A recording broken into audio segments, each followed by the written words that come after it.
Right in the middle of Paris, in the 18th arrondissement, lies a neighborhood called Château Rouge.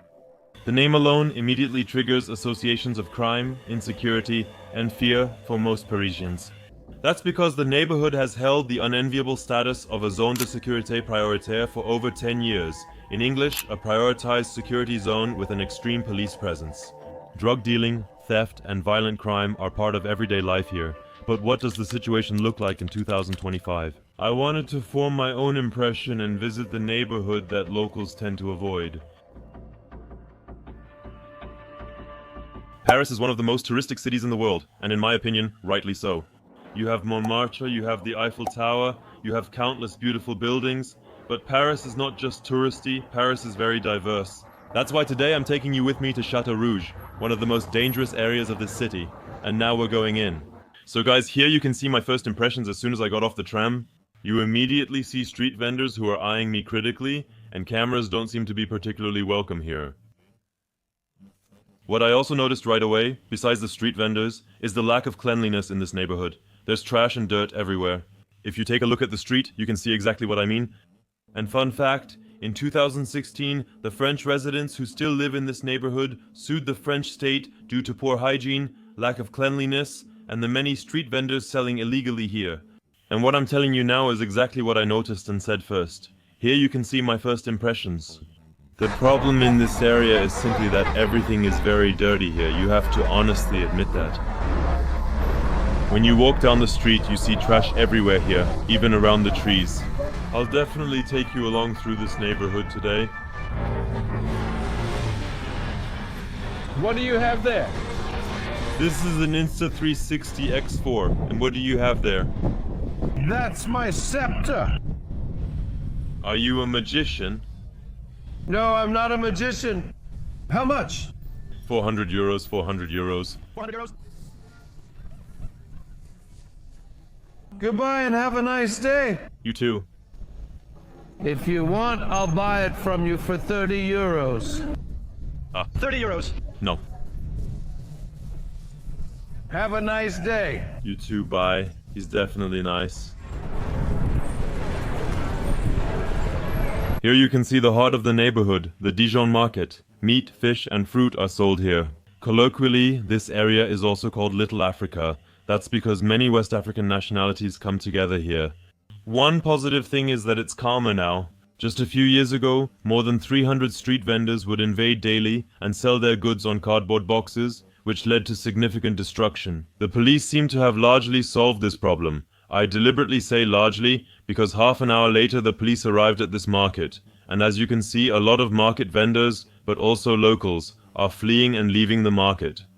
So this problem is not completely solved yet. It's an area that the French in general, the local French people, tend to avoid.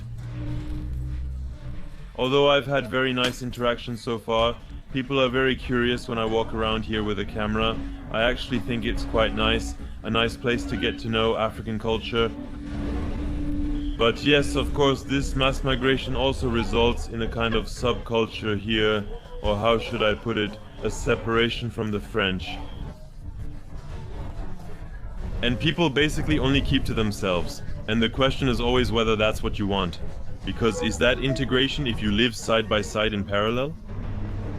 It's probably best if it doesn't become so isolated and doesn't turn so strongly into a subculture.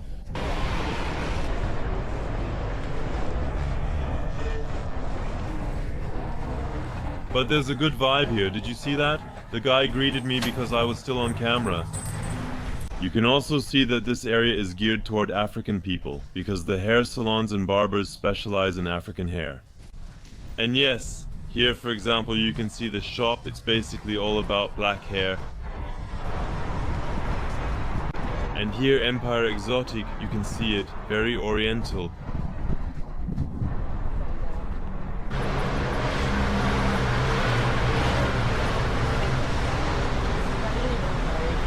I'm not trying to portray this neighborhood in a particularly bad way, in case it comes across like that. It's just how it is here.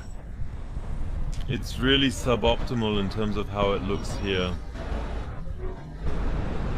Just a few weeks ago, I was in Moscow for you and showed you the most dangerous neighborhood there. Now you can actually compare it. The most dangerous neighborhood in Moscow versus a French neighborhood here in the city center.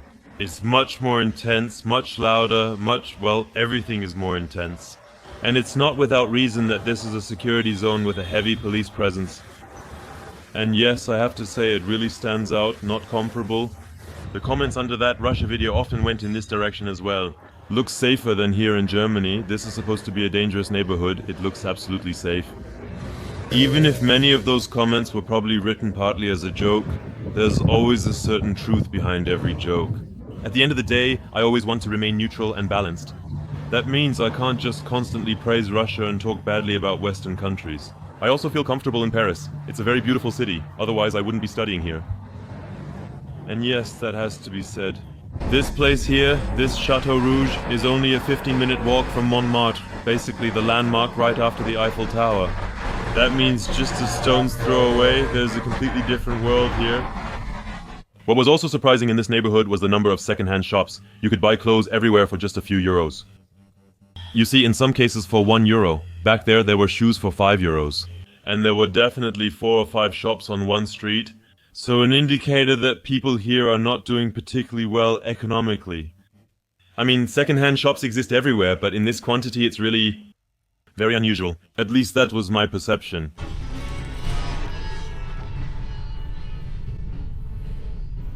As mentioned earlier, just 5 minutes away there's a very touristic and picturesque area. I didn't want to withhold that from you. This 18th arrondissement is really interesting because different worlds collide here. You see beautiful cafes, nice restaurants, and we're right near Montmartre here. So a stark contrast to Château Rouge, as you can see now. In the distance you can already see Sacré-Cœur, and in this area it's really beautiful. One thing that's annoying are the scams. And now I'll show you these scams, how people try to rip you off. There you can already see one example. These are the Parisian scammers here. They want you to sign something and then take money from you. Do you see those two? Paris is of course also the land of scammers. Do you see that? Just crazy. Oh, you really get harassed here. Do you see that?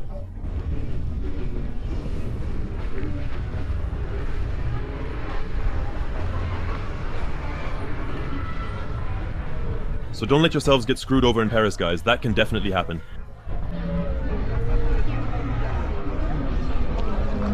If you go further up, the scams get even worse. I'll show you that. Hello? There are literally 4 people at once, guys, doing this. 5, 6, 7 scammers. And so many people fall for it, so many people fall for it. Of course, you could tell people that it's a scam, but every few minutes you see groups of people getting ripped off.